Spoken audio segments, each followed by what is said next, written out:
Picture this.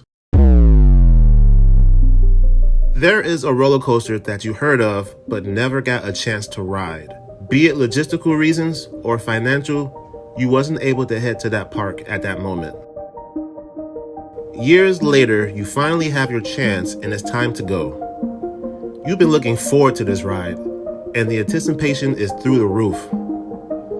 Then you ride it. Except, it's nowhere as good as you thought it was going to be. You come off a little disappointed. Whether the layout wasn't as good as you expected, the coaster got rougher over time, or some parts of the ride left you scratching your head, you didn't have a good time. At this point, we deem the coaster as a failure and move on. But what if you had to change your heart? What if you believe your bad ride to be a fluke? Be it the weather, the road you sat in, the amount of people on the train, or whatever. You want to give this coaster a second opinion. These are the coasters I decided I want to give another go.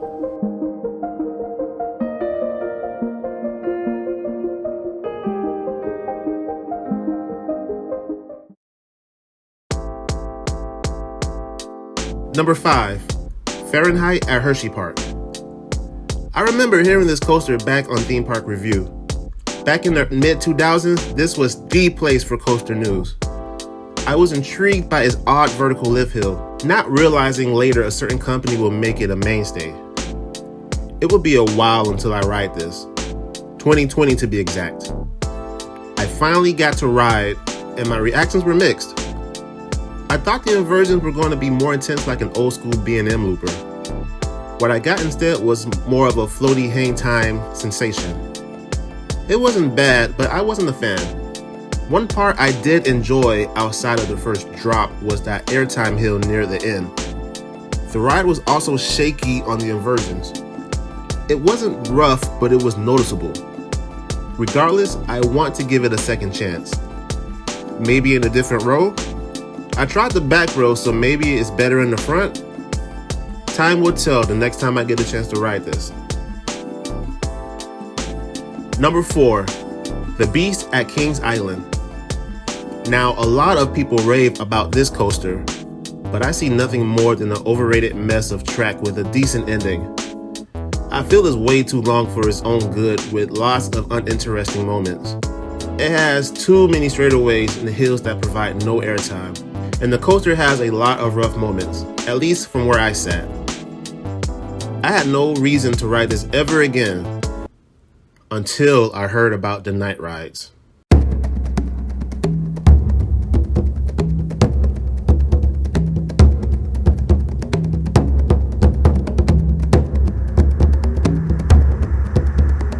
Man, never have I heard so many talk about the Beast night rides, even saying it's one of the best night rides in the world.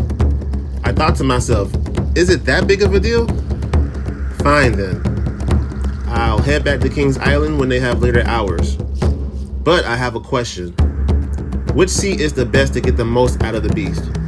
Sound out in the comments below.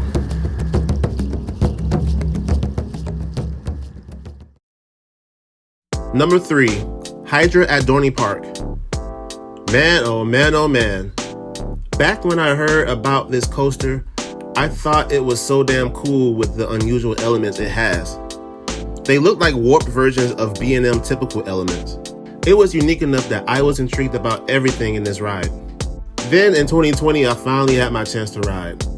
And boy, did I hate it. That was the roughest B&M I've ever ridden. Even Kumba never beat me up this bad. The only smooth part was the JoJo roll, which in my opinion is overrated, and the first drop. After that, it was a shaky, head-banging mess. Not at any point of that ride I was enjoying myself. I was very disappointed when I got off Hydra. Never did I think a B&M coaster would get that bad. However, I think I want to try it again. I was in the very front row on the end seats. What if I moved into the inner seats? I've heard that the outer seats are much rougher than the inner, so maybe I should do that. Also, this was during the pandemic, so they were running every other row. I'm not sure if that had anything to do with the roughness, but it was something to note.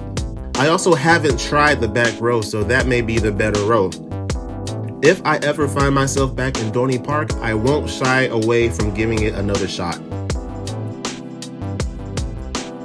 Number 2, El Toro at Six Flags Great Adventure. I've been conflicted with this ride ever since I rode it back in 2015. On one side, I know that El Toro deserves the recognition it receives. It is truly a world-class coaster and honestly one of the most intense coasters I've ridden. And that's the problem. It was way more intense than I expected. Now let me provide some context. I grew up in a region where you'd be hard-pressed to find any intimate coasters, except for Cheetah Hunt. And prior to riding El Toro, and Kingda Ka for that matter, Cheetah Hunt was the most intense intimate coaster I've ridden. There was a reason why I made a short saying I was not ready for El Toro back row. I truly was not ready. I remember watching the POV time and time again before I finally rode it, and it did not prepare me for the onslaught of ejector airtime, relentless pacing, and overall high intensity of this coaster. Why do I want to try this again? Well, now I know what to expect. Maybe it won't be much of a shock anymore and I can actually enjoy the ride. I also want to try front row as well. With Jersey Devil Coaster recently built, this gives me more incentive to visit the park soon. Well, after they fix the derailment issue. Number 1 is Skyrush at Hershey Park. This ride is more intense than El Toro, if that's such a thing. One main reason. This is the only roller coaster I've ever ridden where my wallet fell out of my back pocket during the ride. Luckily, it was still in the seat at the end of the ride, but it goes to show how wild this ride is. The airtime is extreme. On a scale of 1 to 10, the airtime gets a 12. That's how insane it is. The forces are so intense on your legs, it puts immense pressure. I'm not sure if the restraints are the issue. Maybe the ride is going too fast. Now I know this will be a very unpopular opinion, but if they slow down the lift... What the I know there are some enthusiasts that may hate that, but hey, less people will be scared to ride it as a result. But anyway, that was just a thought, no need to skewer me. I want to ride this again for the same reason I want to ride El Toro. Now I know what to expect, maybe I'll have a better experience. I remember trying out the wing seat and it wasn't too bad, but I also want to try an inside seat. And of course my first ride was back row, so I want to give the front row a shot as well. Crazy enough, I had a chance to ride this again if I wanted to, but it was either wait in a long line for Skyrush or marathon Candemonium for the rest of the trip. You already know what I did.